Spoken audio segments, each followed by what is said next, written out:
গ্রাম বাংলার হাটে বাজারে কিংবা মেলায় আমরা কিন্তু এই মুরারিটা বিক্রি করতে দেখে থাকি।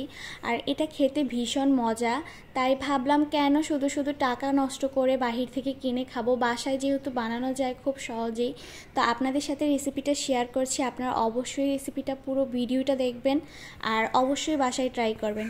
প্রথমে আমি এখানে 1 কেজি থেকে কিছুটা কম আটা নিয়ে নিয়েছি। আপনারা চাইলে ময়দা ইউজ করতে পারেন, আমি এখানে আটা নিয়েছি কারণ আমার বাসায় ময়দা ছিল না। আর এটা আটা ময়দা দুটো দিয়েই হয়, কিন্তু পারফেক্টভাবে হয়। তো প্রথমে আমি এখানে আটা নিলাম, তারপর লবণ দিলাম, তারপর তেল দিয়ে এটাকে কিছুক্ষণ মাখিয়ে পানি দিয়ে ডোটাকে রেস্টে রেখে দিব প্রায় 10 মিনিটের জন্য। 10 মিনিট পর ডোটা একদম পারফেক্ট হয়ে যাবে। এখন আমি এখান থেকে কিছুটা ডো নিয়ে রুটির মতো ভারী করে বেলে নিব। অবশ্যই এটাকে ভারী করে বেলতে হবে, যেহেতু মোরালি বানাবো, সো পাতলা করা যাবে না। আমার হাতের দিকেই লক্ষ্য রাখলে বুঝতে পারবেন যে আমি কেমন ভারী করেছি রুটিটা। তারপর ছুরি দিয়ে চিকন চিকন করে এমন কেটে নেব। এই যে আমার হাতের দিকে লক্ষ্য রাখলে বুঝতে পারবেন যে আমি কেমন করে জিনিসটাকে কাটছি। এই পর্যায়ে আমি লম্বা লম্বা লিচিগুলোকে একটি ঝাঁকার মধ্যে রেখে দিলাম, আর কিছুটা আমি পিঁড়ির মধ্যে রেখে গোল গোল করে লম্বা লম্বা করে নিচ্ছি। আমরা যারা সেমাই পিঠা বাসায় তৈরি করি তারা অবশ্যই এই লিচিটা বাসায় করেন, তারা চিনে থাকবেন কিভাবে এই লিচিটাকে করতে হয়। আর আপনারা তো দেখেই নিলেন, এটা খুবই সহজ পদ্ধতি। এটা আমি আবারও দেখিয়ে দিচ্ছি। এই যে দেখুন, লম্বা লম্বা করে আমি একটি ছুরির সাহায্যে কেটে নিচ্ছি।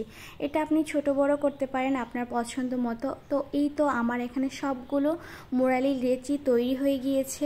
এখন আমি এগুলাকে ভাজবো।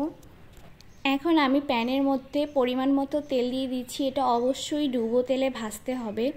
এখন দেখে মনে হচ্ছে যে এগুলো সবগুলো লেগে গেছে, একদম হবে না। এতে ভয় পাওয়ার কিছুই নেই, কারণ গরম তেলে দেওয়ার পর সবগুলো মুরালি ছুটে যাবে। আর এগুলা কি সুন্দর ফুলে উঠেছে দেখতেই পাচ্ছেন আপনারা। আর এটা এত ক্রিস্পি আর মুচমুচে হয় বলার বাহিরে। অবশ্যই ডুবো তেলে ভাজার চেষ্টা করবেন, কারণ ডুবো তেলে ভাজলে এই জিনিসটা খেতে বেশি টেস্টি হয়। তো এই তো আমার এখানে ভাজা হয়ে গিয়েছে, আমি বাকিগুলো পরে ভেজে নিয়েছি। মোরালি ভাজা হয়ে গেলে এখন আমি চিনি শিরাটা করে নিব। এখানে আমি বড় চামচের 2 চামচ পরিমাণ চিনি দিয়ে নিয়েছি। আপনারা যারা মিষ্টি খেতে বেশি পছন্দ করেন তারা অবশ্যই 3 চামচ বা 4 চামচ পরিমাণ চিনিটা দিয়ে দিবেন বড় চামচের। আমি যেহেতু একটু মিষ্টি খেতে কম পছন্দ করি, তাই আমি অল্প পরিমাণ চিনি দিলাম। তো এইখানেই দেখতে পাচ্ছেন আমার চিনি শিরাটা হয়ে গিয়েছে। যখনই হাতে অনেকটা লেগে আসবে তখনই বুঝবেন যে চিনি শিরাটা একদম তৈরি হয়ে গিয়েছে। এখন সেই মুরালিগুলোকে দিয়ে ভালোভাবে আমি এটাকে মিক্সিং করে নেব। আর নেড়ে চেড়ে এটা অবশ্যই ভালোভাবে মিক্সিং করতে হবে, যাতে সবগুলো মুরালির গায়ে চিনি শিরাটা লেগে যায়। তো দেখতেই পাচ্ছেন আমার সবগুলো মুরালি একদম রেডি। আর আমার হাতের দিকে লক্ষ্য রাখতে বুঝতে পারবেন এটা কতটা ক্রিস্পি হয়েছে আর মুচমুচে হয়েছে, মানে ধরার সাথে সাথেই ভেঙে যাচ্ছে। তো আজকের মতো ভিডিওটি আমি এখানে শেষ করলাম। যাদের কাছে আজকের ভিডিওটি ভালো লেগেছে তারা অবশ্যই লাইক, কমেন্ট আর শেয়ার করে যাবেন।